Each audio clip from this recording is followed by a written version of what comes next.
John Schlesinger was born in London February 16, 1925, the eldest of 5 children in a doctor's family. The outbreak of World War II frustrated his aim of becoming an architect, and he spent time in Singapore instead as an architectural draftsman. After the war, he went to Oxford University and was active in student theatre circles. He also tried his hand at photography and amateur filmmaking. He began his career proper at the BBC, covering several cultural subjects, from Italian opera to painters living in London. While he was consolidating his reputation as a TV director, Schlesinger appeared as an actor in various British films, among them The Battle of the River Plate, Brothers-in-Law, and O Rosalinda. But his breakthrough came in 1961 when his documentary about Waterloo Railroad Station in London won the Venice Festival's Golden Lion for documentaries. His inquiring, sympathetic approach caught the human side of the seemingly programmed bustle of a huge station. Yet it wasn't so affected nor so eager to transmit a message as a traditional British documentary. The experience of shooting Terminus gave Schlesinger a taste for location work and for telling a story in visual terms. The intelligent Italian producer Joseph Yanni noted Schlesinger's skill as early as his monitor days at the BBC, and in 1962 produced A Kind of Loving, with Schlesinger at the helm. Stan Barstow's novel belonged, like Saturday Night and Sunday Morning, A Taste of Honey, and This Sporting Life, to the vanguard of proletarian fiction that appeared in Britain at the turn of that decade. Vic Brown, the North Country factory draftsman, is not so explicit in his anger as Arthur Seaton or Frank Machin, but he is subjected to the same pressure of narrow, petty bourgeois vigilance and moral rectitude. Billy Liar, based on the stage play by Hall and Waterhouse, was filmed mainly on location in Bradford, and describes the fantasies and wish dreams of Billy the undertaker's clerk. Billy suffers from an utter lack of understanding with his parents and has a series of girlfriends, among whom only one, the Julie Christie character, comes near to sympathizing with his plight. Schlesinger had met Julie Christie while producing a TV documentary about the Central School of Acting, and when Topsy Jane fell ill at the last moment and was unable to appear in Billy Liar, he gave the short but vital part to Miss Christie. Like Schlesinger, she took the film in her stride, with an exuberance that set off beautifully the whimsy of Billy Liar's inner world. Darling, for which Julie Christie won an Academy Award, has dated since 1965. When Swinging London was reaching its peak, but the film is still a feral bite at the affluent society and the luxuries of boredom. Frederick Raphael's screenplay bristles with satiric barbs, showing how Julie Christie's Diana Scott reacts at first shyly and vulnerably, and then almost viciously, to the warmth and kindness of her mentor, Dirk Bogarde's Robert. She finds her mirror image in Lawrence Harvey's Miles, a suave executive whose organization dubs Diana the happiness girl, and whose rapacity is much more sophisticated than hers. Schlesinger's in perfect control of the film, giving it a jauntiness that fights against the slow souring of the tale, and introducing occasional unobtrusive devices to denote the passage of time. As always, he's interested in people's faces, their grimaces, the fixed grin in photos, the anguish or relief caught in close-ups on a pillow. Schlesinger also takes advantage, as he does in Midnight Cowboy, of the film within a film technique. There's Diana's short-lived appearance in a horror epic, and in more subtle vein, the newsreel covering her marriage to an Italian prince. We always had Julie Christie in mind for the leading part, but of course she was an unknown quantity then, and there was a good deal of resistance. And I remember going over to the States, firstly to work with Julie, who was with the Royal Shakespeare Company on tour with a production. And in Philadelphia, we worked together in a hotel room while she was on tour for a couple of days, reading through the part and talking about it. And she was very perturbed because she felt it wasn't like her. I said, well, you're an actress, for God's sake, and surely, you know, you can understand where she's coming from, this character. I think that our attitude to Darling was a good deal more cynical than merely a sort of optimistic look at swinging London. I mean, the origins of Darling came from a conversation with Godfrey Wynne, the journalist, who was playing himself in Billy Liar, and at the beginning of the film, in the credit sequence. And he said, "Do you ever read newspapers and base films on stories, real life stories?" And drew our attention to an extremely cynical arrangement that was publicized after someone's suicide in the newspapers, I forget which, in which there was a story of a girl who was being kept by a syndicate of people, both show business, banking, etc., who had access to this girl, whom they'd all contribute to the upkeep of in a flat in Mayfair, who had realized, I think, her predicament and thrown herself out of the window and committed suicide. So this was the origins. I often think, looking back, that should have been the story we should have done. Freddie Raphael came in because we'd read some stuff of his and we'd talked about doing things with him before. And we decided, mainly because I think he had absolutely no regard for Godfrey Wynne at all, and therefore said, let's go our own particular way. And we had decided that we wanted the film to be, anyway, about a girl who could not make up her mind about commitment of any kind, that always felt there was going to be something around the next corner which would be better, which was a syndrome of the time as well, as it is of now. Perhaps less so now, very much of that time. And he wrote a script, as it were an imaginary script, which was very baroque and slightly unreal, with both Joe Yanni, the producer, and I felt. And Joe said, "Look, I think we've missed it by a long, wide mark." So, and suggested that we spent time with a girl of that time that he knew very well, who was then married to an extremely rich English banker, but who'd gone round every possible corner before that. And she was very flattered that we were interested in her, and we spent a lot of time with her, going to parties and talking to her and taking her out to lunch and meeting her husband, who was a city banker. And they had a house in Scotland for the shooting season and all that kind of thing, all of which played a part in the next script that we worked on. And this girl was tremendously cooperative and very good material. And I remember at that time I was praying that the next script was going to work, because I was turning down other things at the time because I wanted this to be my next film. But at any rate, it proved much more difficult to get off the ground finally, because people were starting to talk about stars. Nobody'd heard of Julie Christie. Yes, she'd had a little part, albeit a takeover in Billy Liar. And when I'd been to Philadelphia and knew instinctively that she could play the role, went to New York to try and find names that would go with her, including Paul Newman, who at that time was on Broadway with his wife in a comedy. And he kept saying, "Come back in a few days' time, I'll read the script." And we wanted Guinness to play, who was also on Broadway in Dylan, to play the girl's husband, the banker husband, at the end of the film. So we had to change it all, and I'll tell you why. Because our model, our lady who we were following round, who shall remain anonymous, after a bit realized she was about to start divorce proceedings and issued a writ stopping us.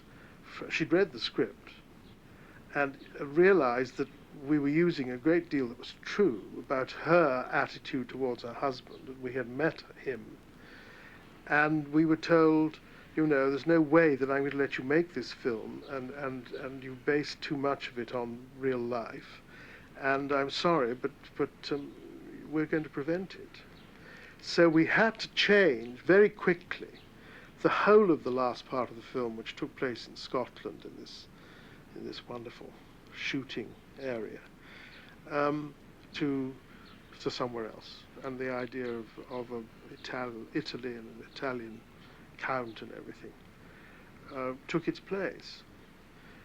And it was a really rather frantic and depressing period, because we couldn't get all the money we needed. That the American distributors that we approached, Walter Reed, who had been recommended the script very highly by one of his associates, read the script and said, "This is disgusting, outrageous, shouldn't be made.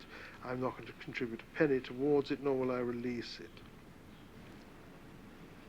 Well, I mean, the Americans, you know what they're like. They're terribly high-minded when push comes to shove. They're somewhat prurient and self-righteous, I find. In fact, this film, Darling, isn't one of my favourites that I've made. And looking back on it, I think it has dated tremendously. It was very much of its time. It had an enormous and rather unexpected success in America for me, as far as I was concerned. It won the New York Critics' Prize, and it failed largely in this country. I remember going to Moscow with it for the film festival there, and finding to my dismay that we all had to share, each country had its own table at all meals, and the only person that got room service in the hotel was in fact Rex Harrison, who was at that time married to Rachel Roberts. And although we all had a larky time together in the British Embassy, Rex and Rachel were the only people that never came down to meals, and I was saddled with rather a lot of journalists and film critics who saw the film and didn't like it, and it was a very uncomfortable week indeed. And at the same time, we had discovered that both the Russians and the Americans had cut certain things in the film, which actually were very stupid censorship things, which now probably wouldn't happen, but they did do that, and it was heavily cut for America. Well, not heavily cut, but certain things that I rather liked in the film were cut. And indeed, Trevelyan, the censor in England, also took a rather dim view of certain things and had them cut out, which he later said, of course, we were mad and stupid. And I'm always rather curious to know which version, is being seen. There is one version that's shown on the BBC, on television here, which is the original version. Certainly it wasn't the original version that went out. The thing that was cut, there is a sequence in Paris where they all go to Paris with the character that she's having an affair with, played by Lawrence Harvey, who's quite amoral. And they go to a sort of maison de rendezvous in Paris to watch a sexual demonstration. And I always thought we'd managed to take the sort of curse off the whole thing by making it humorous, and that everybody was kept waiting while the lady in question sat on the bed in a plastic Mac and said, "Do have a cigarette, and I'm sorry to keep you waiting." And they were all waiting rather embarrassed fashion, because the male partner of this sexual demonstration was late, and when finally he turns up, he's had difficulty parking his car, and he apologizes in French as he's taking his clothes off. And I thought that was very funny, and indeed, so did lots of people who saw the initial version of the film, but that was cut. So we ended up with simply a girl sitting on a bed in a plastic Mac saying, "Will you have a cigarette?" And everybody was waiting, and presumably we're going to watch her masturbate or something, because the story was never fully told. While we were mixing Darling in the mixing theatre at Shepperton, we were all sitting around saying, what should we do next? And specifically, what should we do next with Julie? Because I loved working with her, and adore her personally, and I think she is a genuine movie star. I mean, she doesn't work so much now because she chooses not to, but I mean, she is one of the, in my experience, and she's one of the actresses that I worked with from this country, from England, who did become a big star.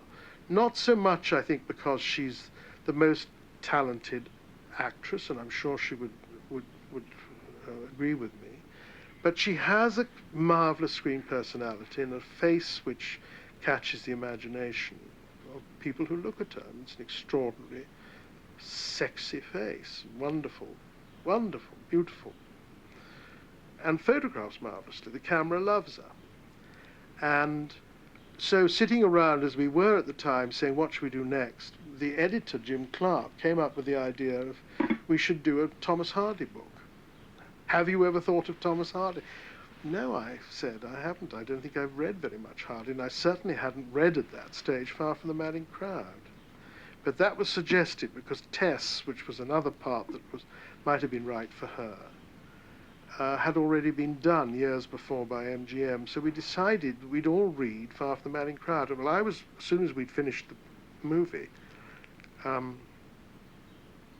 I was doing my first Shakespearean production in the theatre, and then after that was at Stratford, I went off to America for the launch of the picture. And it was received extremely well. Though I noted that nobody rang me from the distribution company till they'd got the first day's box office, and I was kept in my hotel room waiting, twiddling my thumbs, wondering what was going to happen. And then as soon as they knew the first day's grosses, there were summonses to meet Joseph E. Levine, who was distributing it. We had had such a huge success in America that the distributors here decided to quote the American notices, which British press didn't like at all. And they turned on us violently. So my memories, though they're hazy, were that we had, for some reason, touched a chord in the States where there were lines round the block in Los Angeles, New York, and places like that, and that here, where we opened I think at what was then the Carlton Cinema in Haymarket, which is now Canon Triplex or quintuple, whatever it is.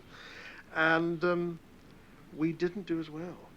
We really didn't do well at all, and we were rather shattered by the press reception because we'd all thought we were going to be okay, but we weren't.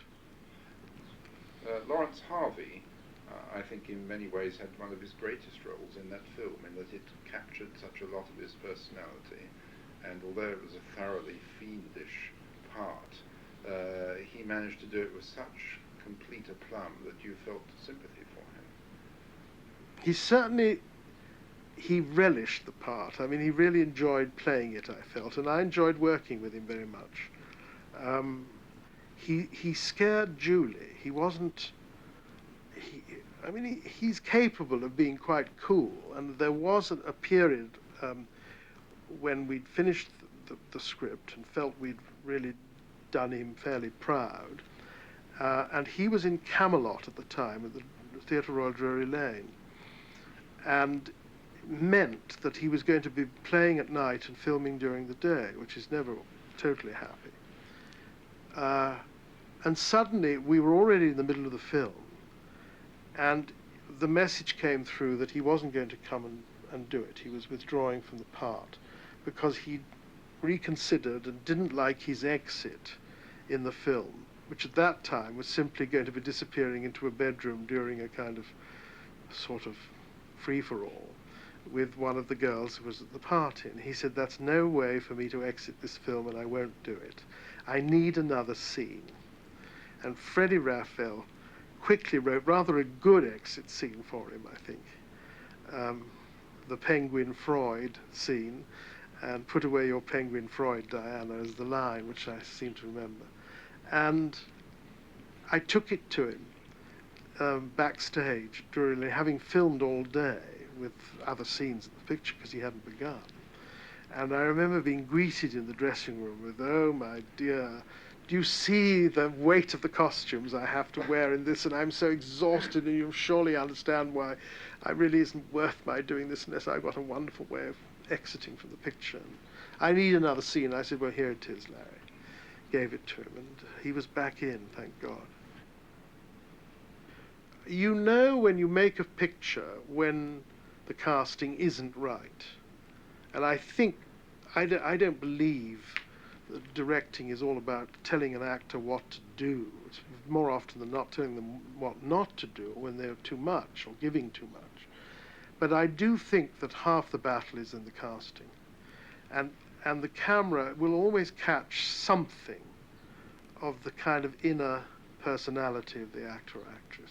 There's always some little giveaway. It's not about acting, it's about being. Cinema acting, I believe. And I think that he was perfectly cast. I think Dirk Bogarde was well cast too. Dirk was a rock throughout for her. She was, as I said earlier, she was scared of Larry Harvey, and Dirk was made a point of being tremendously generous and helpful to her, and adored her, I think. I think we were fairly cynical then, certainly. I know Freddie and I were, in the way we look at this particular set of characters. I'm not so sure now that people are swinging in the way they did in the 60s. I think that I think people are much more for security and jobs and money and family and everything else. I think people have come through a period of saying, well, maybe there's something better around the corner, and therefore let's not commit ourselves. Whereas now, I believe there's maybe obvious reasons for it, but and certainly the sexual revolution is at an end because of AIDS and everything else. And people, I think, are much more intent upon forging relationships that work, or at least, if they don't, saying, well, we better accept what we've got because it's worth something. And I therefore think the kind of attitudes that I expressed some years later in Sunday Bloody Sunday are the values that are closer to us now. Because I don't think people are so, I wonder, so passionate about causes now. I think we live in a more selfish society, but a different kind of selfishness. It's make sure that we're all right and that the family are secure. I think there's a greater division now between the haves and have-nots in a way, because it was accepted years ago that was the status quo, but now I don't think people accept it, and there's a great deal of kind of divisiveness, certainly in England. The Chiswick sequence at the beginning when they're looking for a house was written long after the film was finished, and we realised that the opening we had, which was in fact at Lord's cricket ground, was totally phony, didn't work at all. And we had to find the money for a couple of days reshoot to completely redo the opening, which didn't work. And the whole of that Chiswick Reach sequence was shot months after the film was completed, and we had to make a deal, or Nat Cohen did, in order to get some more money into the kitty, which is when Joseph E. Levine came in. And I've never been sure how advantageous the deal that they made was to those of us who made the picture, because the money was there then for us to reshoot, because the beginning was hopeless. Now, having just worked here for the first time for some years on Madame Susatska, totally different atmosphere of working. Nobody looks at their watches. They're happy to get the overtime. We don't have to. In those days, one had to ask permission to shoot for a quarter of an hour more, you know, at the end of the day or at lunchtime. And if you wanted to work for an extra hour, that had to be asked for by 3:30 in the afternoon if you wanted to go on in the evening, past 5:40 or whatever it was. And I always felt, the thing I discovered when I went to the States 2 films later to do Midnight Cowboy, was how much freer one felt. Now that's not the case. It's much. People realize, I think, that if there's to be an industry to survive, these rulings have got to be. I'm not saying the rulings are necessarily wrong when they only exist because of exploitation in earlier days. But I think the swing of the pendulum went too far. Now it's swung back again. I always use a degree of seeing things when I'm looking for locations or whatever it is and say, well, if only we could use these people. And I usually go back and ask for the people that I've seen to be in it. I've always done that.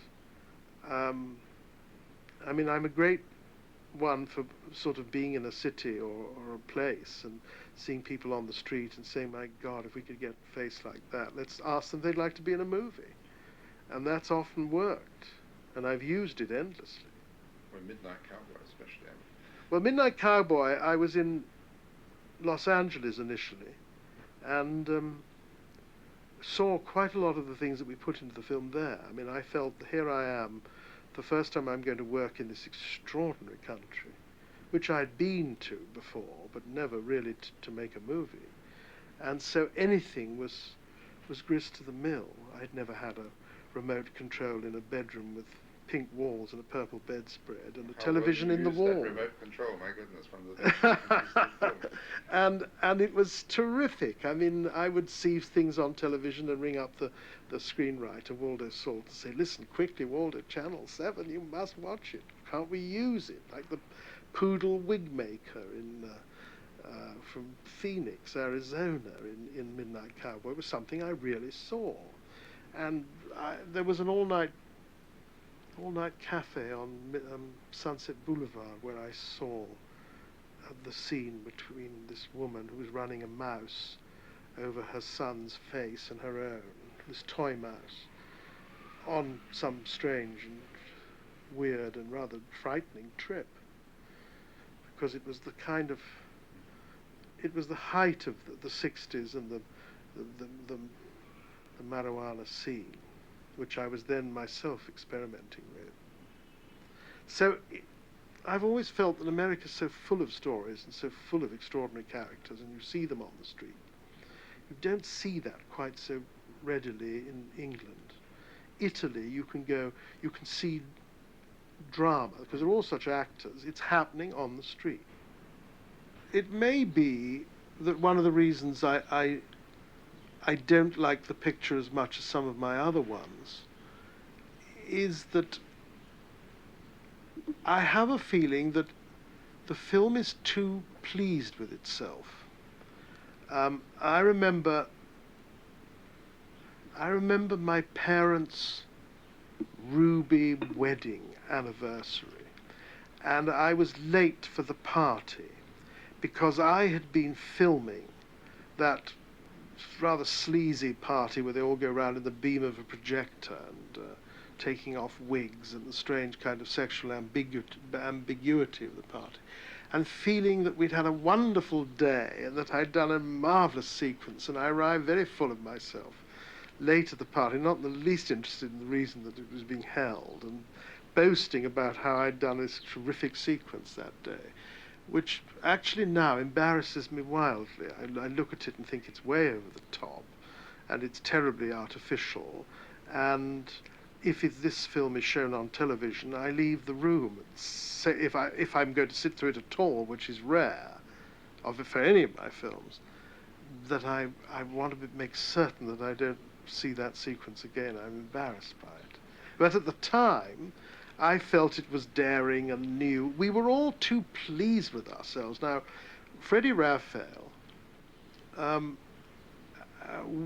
Joe and I fell out at one point over the film. He wasn't around. He was in Greece, and we were, as quite so often happens, found ourselves in an emergency situation and needed some examination of a scene, and brought, in fact, someone else in to. There isn't a word of, in fact, of her writing in the film finally, and we had a terrible falling out over this.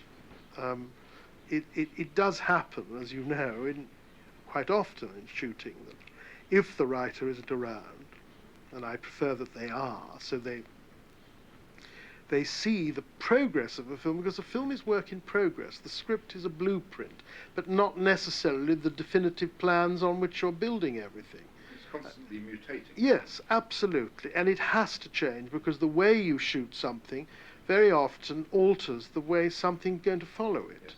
And the relationship between the screenwriter and the director is always a difficult one. Historically, it's always been difficult. Egos get frayed in that area. Very often, I think a writer may suggest an entire way of shooting something, and sometimes a director may think of an idea for a scene. And people who write about films, you know, I don't think they really know enough about how a film comes to be written. It is a collaborative process, and very often writers think all the director's there is to ruin what they've written, and the director thinks the writer's being too possessive and egotistical. So there are problems in the nature of that relationship which are forever present, I think. And I think Freddie genuinely felt that we were ruining his script at one time, because we were altering a few things. And then he came back in, and everybody, the cracks were papered over, and he realized that the opening wasn't right and that we had to redo it, and we all worked together again. And then subsequently I went on to work with him on 3 more scripts. We started the film with this idea of papering over, glamour, papering over the reality of starvation and the rest of Africa, and then one saw her being rather privileged, treated in a rather privileged way in the script by a fishmonger slipping her special things and she jumping the queue and that kind of thing. It was all about jumping queues, jumping lines, as they'd say, I think, in the States. And it didn't work. It just seemed too pat. One didn't see him, Dirk, as a television reporter in actually actively working as such. So we had to reshoot quite a lot, months after we'd finished the film. I mean, there is, in fact, quite a lot of studio work in the picture, a great deal. And I remember making my first films and realizing that we were going to do some interiors at Shepperton and hating the idea. Now I hate the idea of not working in a studio. I mean, there is so much more space. The sequence in which they're telling lies on the phone and then go to buy a Revelation suitcase, so they've got something to turn up with when they're telling lies to their respective spouses, was a fun scene. I think it's fairly, one way or another, it's telling lies on the phone. It's common practice, certainly. In my life, I've used that technique of disguising my voice as operators and that kind of thing. So that was a fairly personal idea. And it prefigures a scene in Fortnum and Mason's, isn't it? Where she that is for a romp goes and... Yes, but I think they were here doing it quite seriously, but having fun doing it, telling lies. And in Fortnum's, I mean, that was just a sort of a romp, trying to get away with stealing something in a smart and fashionable place. And having which our original girl had done. We got that right from life, from her. She had a habit of going around stealing things, I think. Shoplifting for fun, for the hell of it. I think all through the film there was inevitable kind of allusions to things that were going on in the current cinema. I mean, the time jump sequence that we're coming up to, with a very nice little piece of score by Dankworth, kind of gives the film a little bit of zip and also progresses the whole time change and seasonal change. And it may be a little self-conscious to us now because it's been used so much, but by then, I think in 65, it hadn't been. Yes, Something we probably learned quite a lot from France or wherever. And the use of the word darling here, I'm not certain whether it was in the original script to the extent that we've used it. And Julie actually plays this scene with great charm and isn't acting too hard. I think she found some of Freddie's more stylized dialogue quite difficult to play because it didn't spring quite naturally enough off her lips. Yes, if I had my life over again, the repetition of words, which is something that Freddie writes a great deal of in his dialogue, is played a little more heavily than it need be. I think Julie was someone who really wanted to play things very particularly naturalistically. And I think sometimes she found the stylization of the dialogue a little difficult. The set of this charity raffle scene was somewhat based on a gambling club, very elegant old house just off Pall Mall in London, which Freddie Raphael was and may still be a member of and used to take me to. We used to go and have lunch there. And so that the idea about, the libraries and gambling hells, the reference to that was very much, I think, sprang from Freddie's mind about Crockford's. In fact, I had one of my rare encounters or correspondence with a film critic who pointed out that no picture of the Queen in this way would ever be seen in such an establishment. Remember, she referred to it as a piece of cinema foyer art, trying to point out how inaccurate the film was. But I wrote to her and said, if you keep your eyes open and only instead of keeping your eyes open in the cinema, you might learn something. And there is, in fact, this portrait of the Queen, exactly that one on the horse, in Crockford's. The scene in which they get undressed is very deliberately kind of clinical and piling up coins and stockings being flicked and undoing the bed, shot quite deliberately with precision. The camera's in the middle, everything's in the middle of the screen. The costumes were originally done by a friend of mine who I had worked with in the theatre just before I did this film.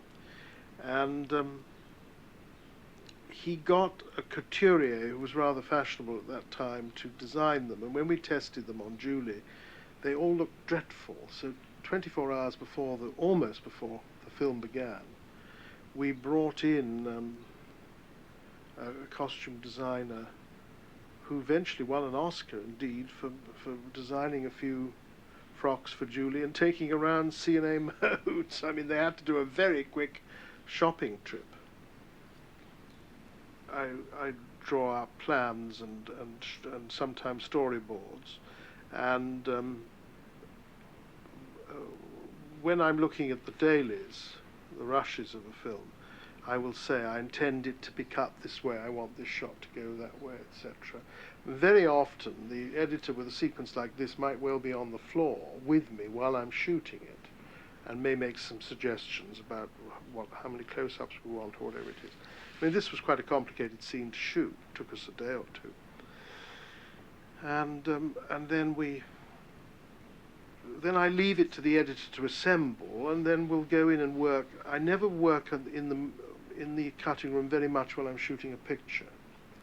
I will go in,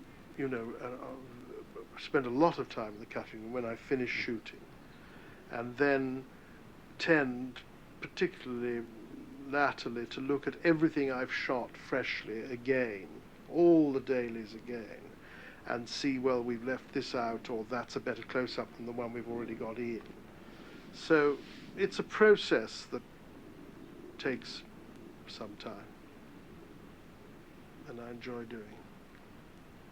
It's my favorite part of making movies, because I think so much is done in the cutting them, and it's like a sort of laboratory. You're calm and not under pressure. It's the reverse, of course, in the theatre or the opera house, because the pressure increases the closer you get to a first night. In movies, the pressure is on the floor and keeping up to schedule and everything else, and latterly you feel that the pressure's off when you're editing and mixing. Then it all starts again when it begins to go out of your hands and is in the hands of distributors, which is, for me, almost the worst time. I think you have to ask very serious questions of yourself when a film is more than 2 hours. But since I've so often made rather long films, maybe one of the problems is that the script being the blueprint. You add and think of new ideas and that kind of thing as you go along.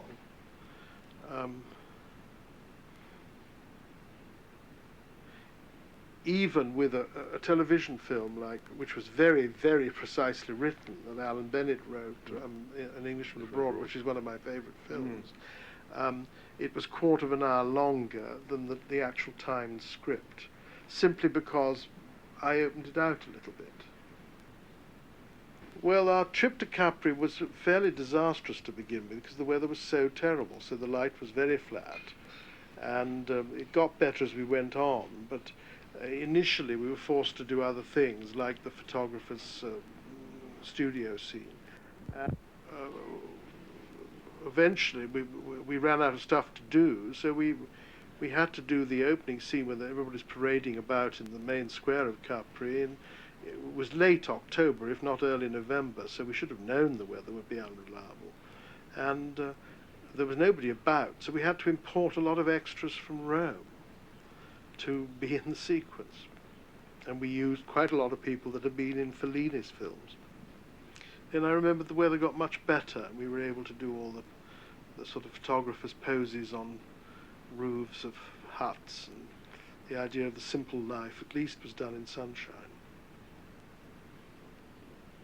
Again, the use of frozen frames and things that were very much used at that time, and now become part of the whole language of movies, aided and abetted, I think, by the commercials. This was the first film I think I'd ever made which dealt with a sort of middle-class, upper-class type of atmosphere, and it was great fun to make, because I could use a lot of actors that were chums and friends of mine in it, all over the place, who weren't necessarily right for the kind of working class northern films that I'd made initially, and it was I felt freer on this film than I'd done before. Hence the camera moves a great deal more than it did originally. I felt more confident with the camera, playing scenes in one, of going circling round people and that kind of thing, which I hadn't done before. Choreographing scenes in the way I do in this film was the first time I'd really tried it, I think. Much more so than in the other films, where I felt more hemmed in. Partly due to Ken Higgins being tremendously fast and operating himself a certain amount of the time. Well, I went to America first, not because I had any feeling that I wanted to go to America and make films there. I never imagined that I would ever work in Hollywood. I never intended to. It's just that at a certain stage during Far From the Madding Crowd, or during this period, I was friends with an American painter in London who had read a book called Midnight Cowboy, and he simply said, "You must read it, because I think it might make a movie." And I never imagined that I'd go there. Oh, it was such fun to do a film like this. I must say, with rather glamorous sets and nice clothes and things like that. And uh, I've always said that I enjoy give me a chandelier and a spiral and a nice big marble staircase, and one can have a lot of fun. But I've not often used that kind of set.